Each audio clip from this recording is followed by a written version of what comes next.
La maison aux 52 portes, chapitre 9. Il pleuvait toujours et le vent ne faiblissait pas. La pluie fouettait les carreaux avec une violence inouïe. Ce n'était pas désagréable.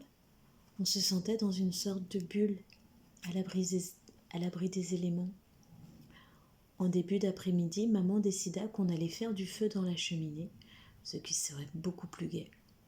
C'est ainsi que du hall, nous migrâmes dans le salon. Tout étant à peu près épousseté et nettoyé, ma mère eut envie de regarder à son tour les photos. Malheureusement, et cela ne m'étonna qu'à moitié, la porte du bahut refusa obstinément de s'ouvrir. Dès que j'aurai ma petite fiole d'huile, rassura papa, je vais m'occuper des gonds. En attendant, je vous conseille amicalement de ne pas enfermer les objets dont nous avons souvent besoin. On a apparemment un véritable problème de porte. Je me demandais soudain si les 52 portes incluaient celles des armoires, et je tentais un compte rapide dans ma tête. Au sous-sol, les caves et les cuisines, 7 portes. Au rez-de-chaussée, le hall, le boudoir, le salon, la pièce vide, la sortie à l'est, 5. Plus 6 portes-fenêtres, donc 11 portes en tout. À l'étage, une douzaine de chambres, une douzaine de portes. Au second, mettons 8. Les greniers, je n'y étais pas allée, il ne devait pas y en avoir tellement, je votais pour 4. Tout cumulé, j'en étais donc à 42. Il fallait encore ajouter le bûcher, la buanderie, les chambres de bonne qui se trouvaient à l'étage du grenier. D'où je conclus que le nombre de 52 ne pouvait pas tenir compte des portes de placard ni d'armoires. Un peu de musique peut-être, proposa mon père, tandis que les flammes commençaient à pétiller dans la cheminée. Il souleva le couvercle du piano et tapa sur quelques touches au hasard. Des notes effroyablement dissonantes résonnèrent dans la pièce. « Aïe, gémit papa, il vaut mieux le faire accorder d'abord. » Personne dans la famille ne sachant jouer de piano, ce n'était pas vital. Je pouvais tenter frère Jacques sans trop de fausses notes, et le seul air que mon père connaît, c'était la lettre à Élise. Et encore, seulement le début. Le piano ne nous manquerait vraiment pas. C'est alors que maman demanda « Tu es sûr qu'oncle Albert ne jouait pas de piano ?» Pratiquement. Je me rappelle même que ses fils trouvaient dommage que personne ne se serve de cet instrument. D'après ce qu'ils disaient, ils auraient bien aimé apprendre, mais leur père n'avait jamais voulu. Personne n'avait le droit de toucher au piano. « C'était peut-être celui de Céleste ?» proposai-je malgré moi. Mon père me lança un regard surpris. « Ah, oui, possible, admit-il enfin. » De toute façon, c'était un drôle de type, cet oncle Albert, intervint maman. Si ça se trouve, il jouait du piano en cachette. Pourquoi est-ce qu'il était mon parrain ? M'inquiétai-je soudain. C'est bizarre d'avoir un grand-oncle pour parrain, non ? Bof, dit mon père. Bizarre, non. Bien sûr, autrefois, le rôle du parrain était de remplacer les parents si par hasard ils mouraient. Mais aujourd'hui, si les parents disparaissaient, c'est le conseil de famille qui décide. Si les parents disparaissent, c'est le conseil de famille qui décide à qui on va confier les enfants. Alors, la fonction n'est plus aussi... En principe, interrompit maman, le parrain est censé veiller à l'éducation religieuse des enfants. C'est tout. Et l'éducation religieuse... Évidemment, l'engagement était mince, puisque nous n'étions pas pratiquants. Papa reprit la parole. Oncle Albert tenait véritablement à être ton parrain, et nous n'avons pas voulu lui refuser ce petit plaisir qui ne nous coûtait rien. Oui, sauf le prénom, corrigea maman. Ça m'a quand même un peu ennuyée. Il a voulu me donner le prénom de sa sœur disparue, déclarai-je. Sans doute, Sur le moment, je n'y ai pas songé une seconde. J'avais totalement oublié cette tante Céleste. Ce parrain, je ne l'ai jamais vu de ma vie, hein? Non, jamais. Cependant, il s'est toujours tenu informé de ce que tu devenais. Il a même voulu t'inviter ici pendant les vacances. Chaque année, il insistait.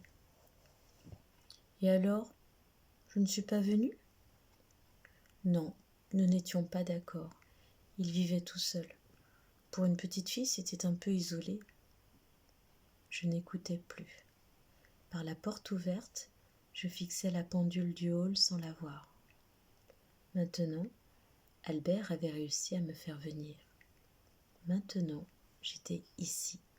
Et quoi qu'il pût m'arriver dans l'avenir, je savais que j'étais à ma place. Pour quelle raison tenait-il à ce que je vienne? C'est une chose que j'ignorais encore.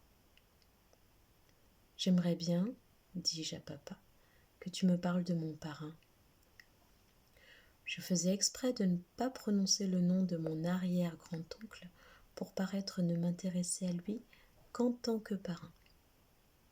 Ah, l'oncle Albert, soupira mon père. Voyons, qu'est-ce que j'en sais? Il est né en 1907, 12 ans après mon grand-père Louis. C'est pour cela que ses enfants sont proches de moi par l'âge, bien qu'ils soient en réalité mes oncles. Jean-Claude, par exemple, n'a que 7 ans de plus que moi. Jean-Charles, 5. Jean-Dominique, 4. Jean-Philippe, 2.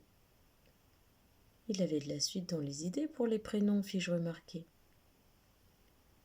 Comme ta mère l'a souligné tout à l'heure, reprit papa, le grand-oncle était un type bizarre.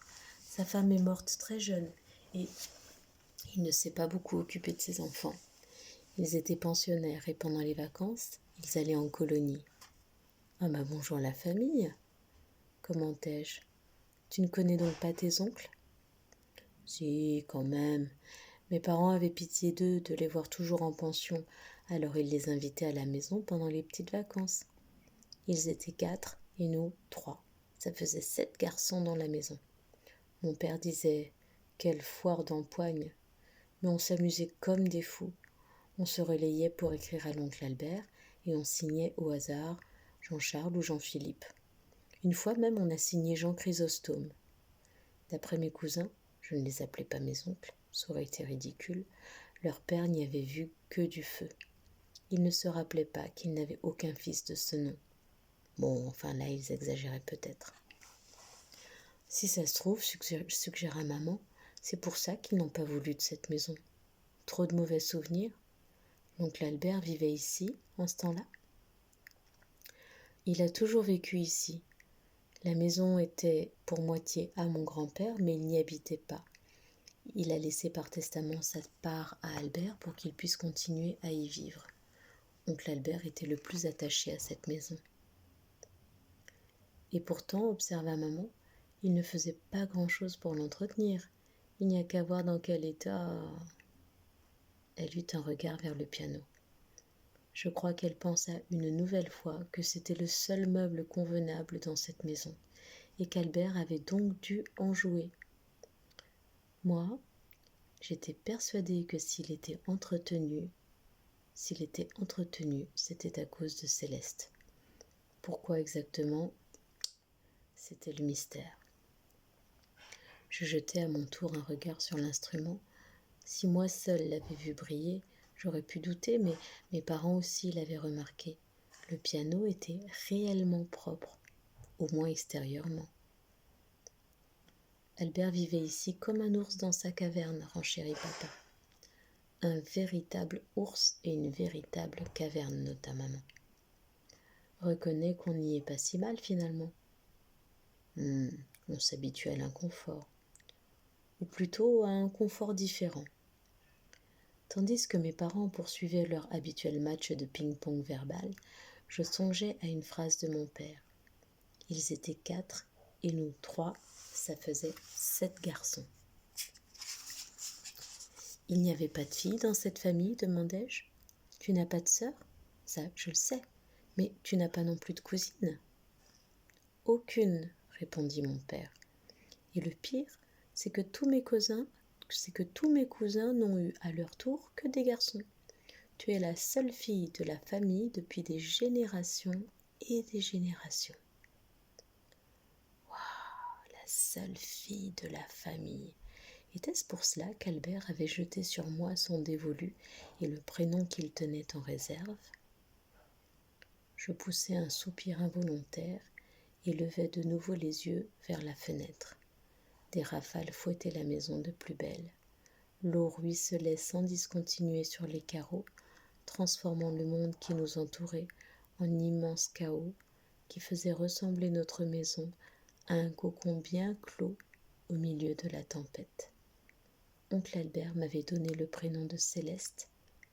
Il m'avait attiré ici et il nous empêchait de repartir.